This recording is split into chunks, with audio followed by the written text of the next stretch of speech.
বিরাট প্রভাবশালী ব্যবসায়ীকে দেখাবো। তার একটা রিসর্ট আছে, ডিজনি রিসর্ট, তার গড়চুমুখে তার একটা নার্সিংহোম আছে, তার ইটভাটা আছে, কিন্তু তার স্ত্রী সাংবাদিকদেরকে কুকুর লেলিয়ে দেওয়ার অধিকার কি আছে তার স্ত্রীর? তিনি পুকুর চুরি করছেন না, নদ চুরি করছেন, দামোদর চুরি করছেন, তার অধিকার কি আছে? আর আমরা যখন এই চুরি ধরতে পারি তখন আপনি কুকুর লেলিয়ে দেওয়ার হুমকি দেন? পারবেন না। অস্ত্র শস্ত্র কুকুর দিয়েও আমাদের বুম আর ক্যামেরাকে বন্ধ করতে। দেখুন, আপনাদের কি কাজকর্ম থাকে না, শুধু এইসব নিয়ে পড়ে থাকেন নাকি? এটাই তো কাজ আমার। আরে কার পিছনে খালি কি করে? এটাই আমার কাজ। বাইরে যান, নাহলে ডরের চাবি ওকে ছেড়ে দেবো। বাইরে গিয়ে দাঁড়ান।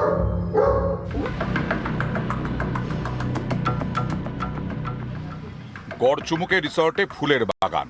বাগান করতে জল দরকার, পাশেই আছে দামোদর, কিন্তু দামোদর থেকে জল তুলে আনা অনেক ঝামেলা। তাই পাড় কেটে দামোদরকেই রিসর্টের কাছে নিয়ে চলে গেছেন রিসর্টের মালিক। হাওড়ার শ্যামপুরের ব্যবসায়ী দুলাল দাস বদলে দিয়েছেন দামোদরের গতিপথ।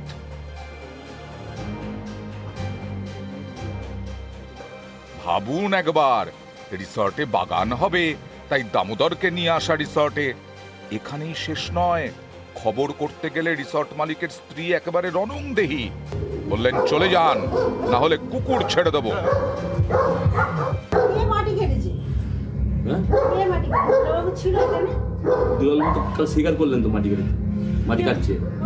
দুলালবাবু স্বীকার করেছে, আমাদের অন রেকর্ড আছে। আপনাদের কি কাজকর্ম থাকে না, শুধু এইসব নিয়ে পড়ে থাকেন নাকি? এটাই তো কাজ আমার।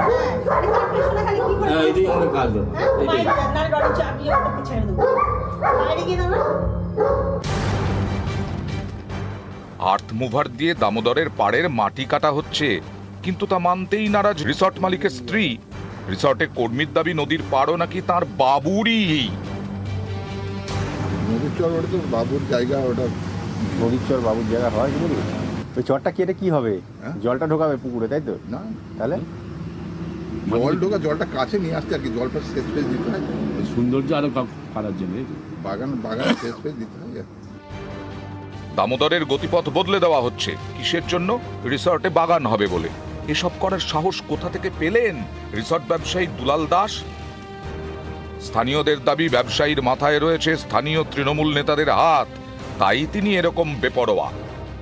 এই দুলালবাবুদের কাজ হচ্ছে দামোদরের নদীর উপরে রিসর্ট বানিয়ে যেমন খুশি দামোদরকে ব্যবহার করা এবং এখান থেকে লক্ষ লক্ষ টাকা রোজগার করা।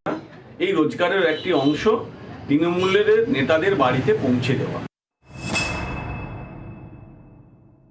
দামোদরের চর কেটে কেউ নিয়ে চলে যাবে মাটি বা কেটে বাড়িয়ে নেবে, এরকম তো বাঞ্ছনীয় নয়। বিএলআরও সাহেবকে আমরা নিশ্চয়ই বলবো, বিডিও সাহেবকেও বলবো যে এটা দেখা দরকার। আগেও কিছু কিছু অভিযোগ এসেছিলো, আমরা পদক্ষেপ নিয়েছি, এটার ক্ষেত্রেও নেওয়া হবে। খবর জানার পরই রিসর্ট মালিকের বিরুদ্ধে ব্যবস্থা নেওয়ার হুঁশিয়ারি শ্যামপুর 2 নম্বর পঞ্চায়েত সমিতির সহসভাপতি নদেবাসী জানার। এখন দেখার ওই রিসর্ট মালিকের বিরুদ্ধে কী আইনত ব্যবস্থা নেওয়া হয়।